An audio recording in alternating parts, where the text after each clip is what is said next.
여기 보니까 동국대학교 지금 명예교수로 되어 있고요. 그치 전부 다 현입니다 이거. 현 네, 죄송합니다. 대학교 부회장, 서영훈 교수장, 한강에 대해서 깊은 관심을 오래전부터 갖고 있었고요. 학문적으로 연구해 왔었는데 오늘 실질적으로 구체적인 내용은 잘 모르지만 짐작을 하고 있었어요. 그리고 혹시나 해가지고 제가 PPT 파일을 가져왔는데 어젯밤에 제가 생각을 해봤어요. PPT 파일이 필요할 수도 있다. 그래서 찾다 보니까 한강 중에서 김포께 있고 서울께 있고 그렇더라고요. 그래서 김포권 지난번 했거든요. 그래서 서울 빼고 일단 한강만 가지고 하겠다 그랬었는데 지금 와서 보니까 저장이 잘못됐는지 한국도시 서울로 되어 있어요. 이런 관점을 가지고 일단 그 강을 중심으로 해서 대충만 이 파일을 중심으로 해서 말씀을 드리고 그 다음에 제가 한강에 관해서 가지고 있는 몇 가지 생각들이 있어요. 역사 이론들이 있거든요. 그 조금 전에 그 김 선생님이시죠? 김성환 선생님 말씀하셨지만 강에 관해서는 또 일몸의 발상제 강인 많지 굉장히 중요했고 특히 우리 민족사에서 강이라는 것은 굉장히 중요합니다. 잘 아시겠지만 조선시대 말까지만 하더라도 우리나라에서 강이 다닐 수 있는 강이 18개 강이었었고 그리고 대부분 우리나라는 물류가 육군이 아니라 수군이었습니다. 대운도 말할 것도 없고 만주에도 60여 개의 강이 있기 때문에 만주와 한반도를 포함해서는 강이 절대적이었습니다. 그런데 실질적으로 그 내화 이후에 그리고 특히 분단 이후에 강이 죽은 거죠. 어떤 면에서는 환경운동가들의 입장에서는 강이 좋겠지만 실생활 면에서는 한강이 사실은 죽은 거죠. 제 관점인 거죠. 그래서 조금 있다가 제가 그 이론들을 말씀을 드리고요. 일단 넘어가볼까? 이렇게 안 되나? 거꾸로 들을 거야. 거꾸로 넘어가고요. 하죠. 서울, 그 다음에 경기, 그리고 또 한 가지는 충청북도, 강원도, 그리고 한경남도까지 포함이 됩니다. 왜 그러냐면 한강은 전체를 모으는 강이기 때문에 한강 하계망 이론에 따르면 여기 임진강이라든가 예성강, 한탄강 다 포함되거든요. 그래서 경우에는 한경남도까지도 포함할 수가 있어요. 충청도는 당연히 그런 거죠. 미리 말씀드리는데 한강 문명론을 주장한 분도 계세요. 아까 문명 얘기 나왔는데 사실은 매우 과장이고 비약됩니다. 신용화 선생이 그런 얘기를 하고 있는데 제가 늘 얘기를 하죠. 한강은 문명권 설정할 수가 없다고. 그러나 대단히 중요한 것입니다. 서울에 관한 문제 넘어가고요.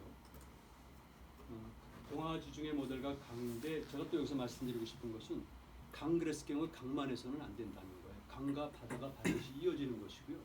강이 중요한 이유 중에 하나는 바다와 연결되어 있기 때문에 그렇습니다. 그러니까 중앙아시아에 있는 대륙 질서 속에서는 강이 호수로 들어가는 경우가 있지만 모든 데서는 다 바다로 넘어가거든요. 강과 바다를 유기적으로 관련지어야지 강의 생명성이 살아나는 겁니다. 그래서 반드시 바다 연관성을 여러분 이해하셔야 됩니다. 그러다 보니까 제가 말씀드린 몇 가지 이론들이 있고요.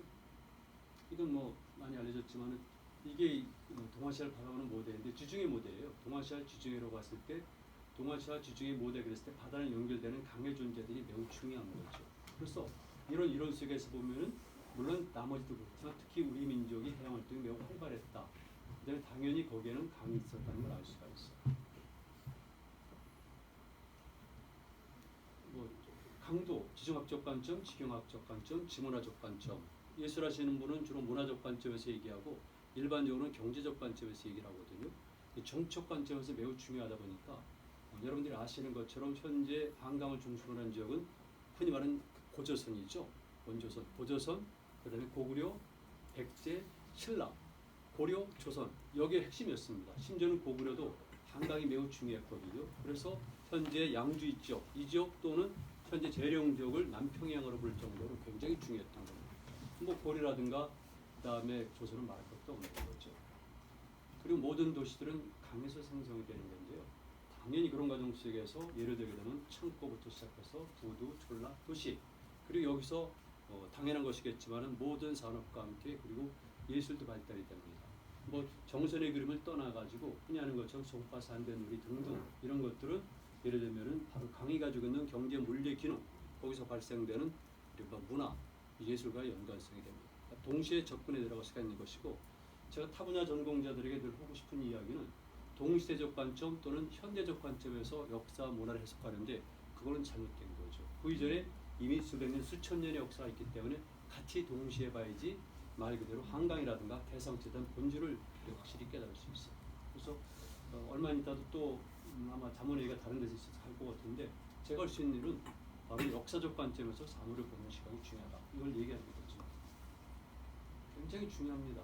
그리고 강의 특성에 관해서는 그 일반적으로 정리해둔 논문이라든가 책의 부분이 있으니까 강이 과연 무엇인가. 그래서 일반적으로 우리가 알고 있는 서양사에서 보는 강의 구조 의미도 있지만 우리적 관점에서 보는 이런 것들도 제가 정리해 놓은 것이 있고요. 특히 조금 전에 말씀하셨지만은 이 부분에 보면 의미적 특성을 했을 경우에 강은 만남과 소통과 그리고 문명이 생성되는 그런 중요한 것이거든요. 그래서 이런 것들도 추후에 에코뮤지엄 사업할 때도 반드시 새로운 문명, 이를테면 현재 남북 분단의 문제도 동아시아 공전의 문제도 인류 전체의 문제도 강을 매개로 해서 이론을 찾아낼 수 있는 것이 있어요. 그리고 현재 우리 민족이 강을 보게 되면 이런 특성을 가지고 있다는 것을 제가 쭉 정리해 놓은 게 있고요. 그리고 이것도 김포에서 제가 처음 김포 수로도시란 말 자체가 저한테부터 시작된 거지만 김포 수로도시부터 해가지고 그때 발표한 이론 중에 하나가 강해도시 이론이에요. 강도시가 많죠. 뭐 만주에는 다 강도시죠.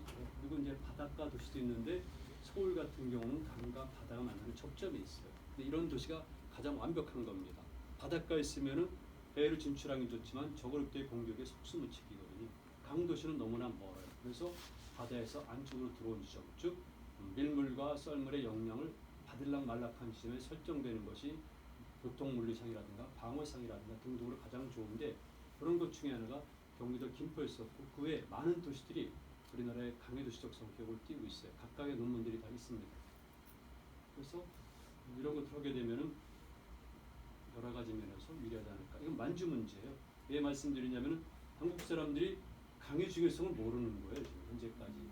강이 그렇게 중요했는데 그런데 그걸 상대적으로 입증하기 위해서는 만주에는 이렇게 많은 강들이 있었고 60여 개의 강에서 큰 배들이 드나들었고 심지어는 강에서 함대들이 운영이 됐다. 이거는 사료상에 등장하고 1920년대 30년대만 하더라도 일본의 관동군도 흑룡강, 송화강에 강상 함대를 운영을 했어요.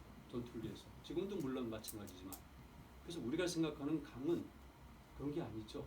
그 자그마한 것, 아름다움의 대상, 예술의 대상만이 아니라 경제라든가 그리고 군사, 정치, 삶과 직결되어 있는 거죠. 강에 대한 것을 다시 생각할 필요가 있고 그런 관점에서 강의 사상성, 문명성도 저는 소중히 여기는 거죠. 자, 고구려 시대 때 지도 강이죠.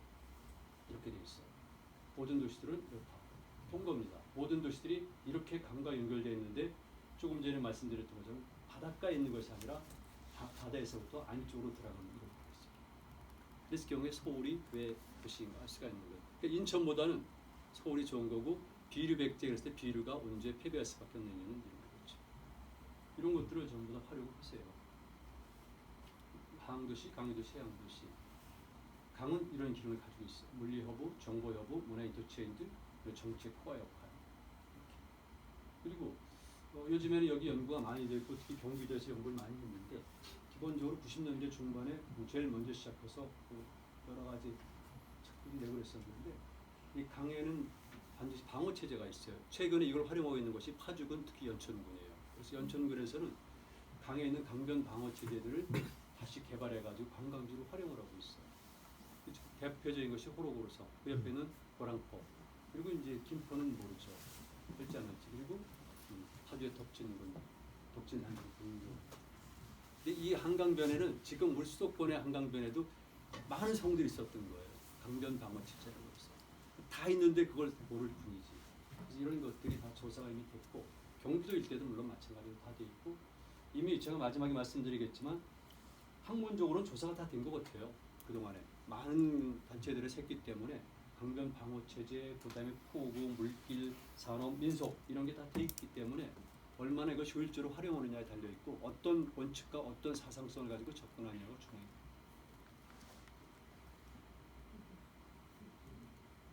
자, 그리고 이제 또 하나는 한강인데요. 전 제일 처음 강조하고 싶은 것이 이거예요.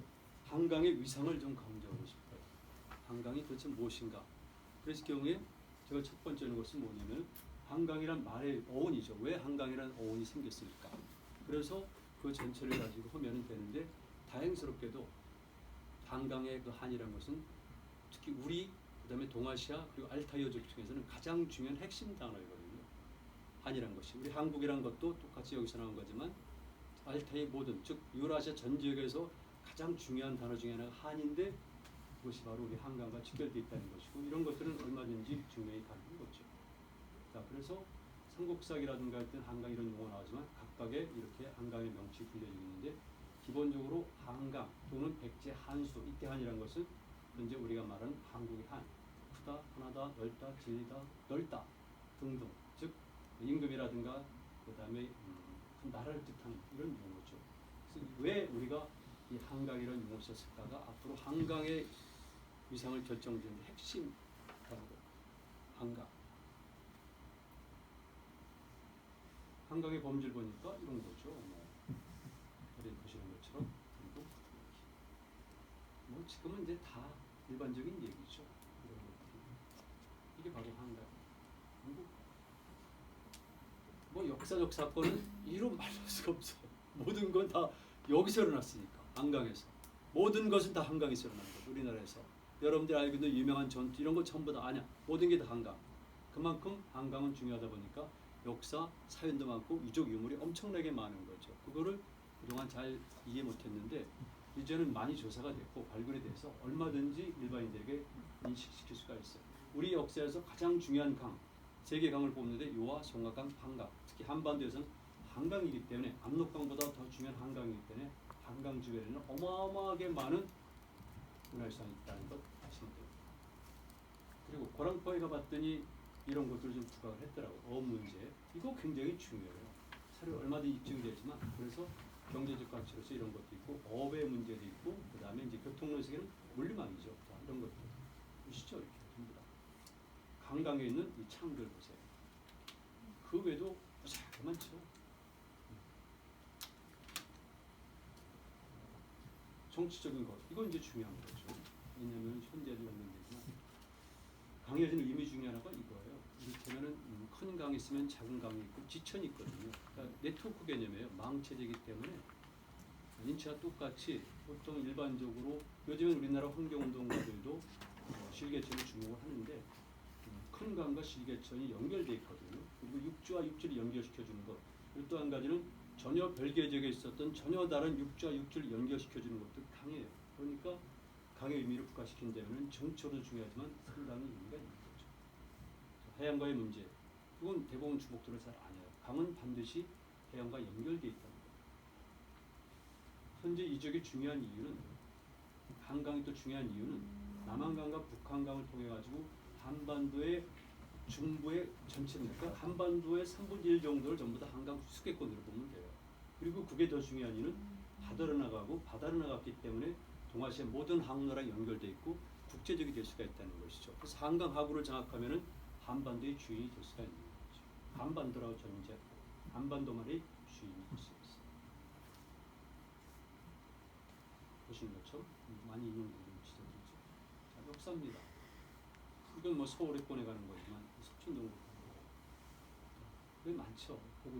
고구려 한강 경기만 상륙작전 등등이죠. 그래서 김포에서는 꽤 오래전부터 전전지사 때부터 내가 대놓고 얘기를 했어요. 하라고. 그런데 잘 안 됐는데 이 고구려 연결성이 깊어요. 이 경기도 특히 김포 같은 경우도 한강 수작전 등등 장수왕 때 대부분 한강을 이 경기만과 한강을 중심으로 해서 삼국 간의 쟁탈전이 일어났고 신라의 삼국통일은 바로 마지막에 신라가 550 이때 북한산을 설치하고 한강 서울 지역을 장악하고 남양으로 내려가면서 결국은 통일의 토대를 이룬 거죠. 한강이에요. 그리고 장수왕이 당첨 그때는 다 한강. 광개토등 수군작전, 한강수로 집공작전, 인천 상륙작전, 남양강도 상륙작전 여기가 현재 나는 하남시를 보지만은 일반적으로 현재 여기를 풍락으로 볼 수밖에 없죠. 수도를 압박하는 거죠. 그리고 국제적으로 나가기위해서는 한강에 있는 한강 하구를 장악해야지 가장 안전한 항로를 통해 가지고 중국의 전지역까지 방해가 가능해요. 한강 역할 여기 서울이니까 되게 많아요. 김포도 많고 어디나 다 이 포구가 많고 임진강에도 얼마나 많은 포구가 있어요. 지금도 이름만 남아 있지만 그래서 그런 데다 팻말만 꽂아놓고 작은 안내판만 만들어놔도 달라지는 거죠. 능원에서 출발합니다. 옛날 한강. 이거 20세기, 19세기 말부터 20세기 초에 한강과 연관된 사진들이 굉장히 많아요. 이거를 가진 작가들한테 구하면 돼요. 네. 그 사진들이 많으니까 그 당시 때 걸 네. 보고 복원할 때 이런 자료를 참조해야 되는데 꼭 보더니 전문가가 중요하거든요. 이거는 누군가 인천 한강 허리만 하더라도 이렇게 많아요. 이렇게 김포 맞죠? 경기도 김포 고향 여기 전체 보면 양쪽에 나루 그다음에 진도가 따로 있고 그다음에 성벽들이 있고 그다음에 제사터가 있고 다 있죠. 방어치제 여기 서울 지역인데 넘어가면 아마 서울 외곽 여기 보면 이거죠. 뭐. 공산토성 이건 서울이 들어갔구나 지금. 행주산성은 아직 안 들어갔죠. 네. 번딩이 계양산성 이게 다 경기도 거죠. 이건 이 한강 본류에 관한 건데 그 전부터 많이 있어요. 모든 항구랑 연결되는 시야를 넓게 가져야 돼요. 자꾸 여기서만 그만 이제 좀 반동의 속성에서 벗어날 때가 있어요. 중국에게 일본의 철저히 세뇌당해서 반도적 본성을 갖고 있는데 벗어날 때가 있어요. 우리 진출한 것이고 그래서 경우에 한강 하구는 당연히 다 나가는 거죠. 지금은 세계로 나가는 거죠. 그래서 한강이 상당히 중요해요. 상징성도 있고 그리고 이렇게 다양한 보세요. 그죠? 풍경남도 마식령부터 시작해가지고 임진강이 쭉쭉 와가지고 요건 이제 본류는 저기지만 법령소지만 여기 그래서 전 세계로 연결되는 한강하고 이건 AD 3세기 전반기의 상황이지만 이미 기원 전부터 이런 항로는 이건 아주 상시적인 항로예요. 상설항로 그 이전부터도 당연히 항로가 있지만 이런 것들에 관해서는 의학의 생각을 하던 게 이유가 없어요. 왜냐하면 너무나 분명하게 사료라든가 유물로 검증된 거기 때문에 일반인들의 상식이랑 틀리더라도 여러분들이 흥에 의심할 이유가 없어요. 황해 중부 횡단 고려시대 때 국제항로 여기에 이제 경기도 그다음에 인천, 강화, 김포 다 연결되는 거죠. 예선강으로 들어가는데 그리고 여기 빠졌지만 우리에게 좀 가슴 아픈 거지만 그 외부의 침입이 무지하게 심했거든. 김포, 계양을 쑥밭대는 거야. 개경까지 그 근처까지 들어가는데 서울까지 들어오고. 그래서 이런 것들도 우리가 역사에서 하나의 시금석으로 다뤄야 돼요. 아주 쑥밭이 돼요. 자, 이거는 이제 꽤 오래전에 만들고 지도 제가 만든 지도지만 이렇게 볼 경우에 동아시아의 전 지역과 연결돼 있었고 전근대 고리에도 지금은 좀 나가는 거 바깥으로 나가는 거니까 그리고 여기에 이렇게 많은 강들 60여 개의 큰 강, 100여는 큰 강, 여기 18개의 100여는 큰 강 이게 1900년대 초까지 그 실질적으로 우리 민족의 어떤 범위에 관한 강이 중요했습니다. 끝인 것 같아요. 이제 발표를 마치는데 이따 시간이 되면은 제가 또 기회가 주어지게 되면 제 나름대로의 몇 가지 안을 말씀드리겠지만 여러분들이 생각하셨겠지만 그래도 이 분야의 전문가로서 역사학자 입장에서 볼 때 한강은 일반인들의 생각보다 훨씬 더 중요하고 의미가 있고 그리고 많은 사람들에게 감동을 줄 수 있는 장이다. 이걸 말씀드리면서 제가